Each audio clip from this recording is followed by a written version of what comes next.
One of the biggest myths about the Titanic is that they didn't have enough lifeboats, but that's simply not true. The lack of lifeboats on the Titanic became such a huge narrative and got all the blame for why more people didn't get saved. And the reason behind why is so fascinating that it sent me down a massive rabbit hole. So here's what I learned. There are countless circumstances where lifeboats were used in other cases, and the lifeboat passengers were missing or were found dead years later all over the world. And the most prime example of this was the Clallam steamship disaster that happened just a decade before the Titanic. The ship sank in a storm during what should have been a routine voyage to British Columbia. In a brave act, the men lowered all the women and children onto the ship's only 3 lifeboats. All the women and children died, while most of the men who remained on board were rescued the next morning. This reiterated 2 things: that rescue boats were a last-ditch effort to survive, and that the ship was the safest place to be. This began a new era of innovations to make the ship itself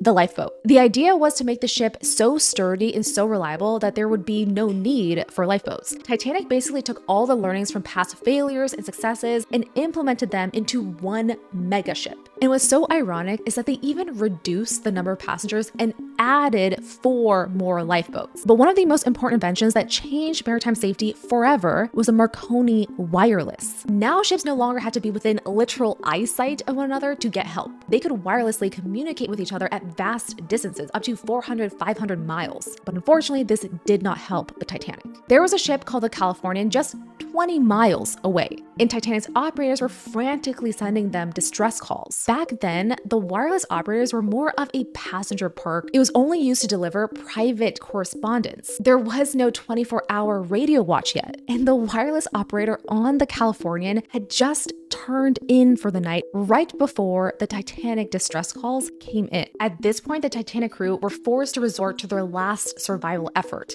lifeboats. So what ultimately was the nail in the coffin? Time. They ran out of time before they ran out of lifeboats. So when the rescue team arrived, the only survivors were those in lifeboats, and that made lifeboats look really, really good. However, I literally just told you a story about how lifeboats were actually more dangerous than staying on the ship itself. So how did anyone in Titanic's lifeboats survive? That night, the normally chaotic and rough North Atlantic seas was described as, quote, a sea of glass, perfectly calm. Any other night, those overcrowded boats would have been death traps. So it wasn't a surprise after this that lifeboats equaled life. Except that's not what the evidence shows. The Titanic sank because every other safety feature failed first. If you like these deep dive rabbit holes, then you're gonna love my YouTube channel.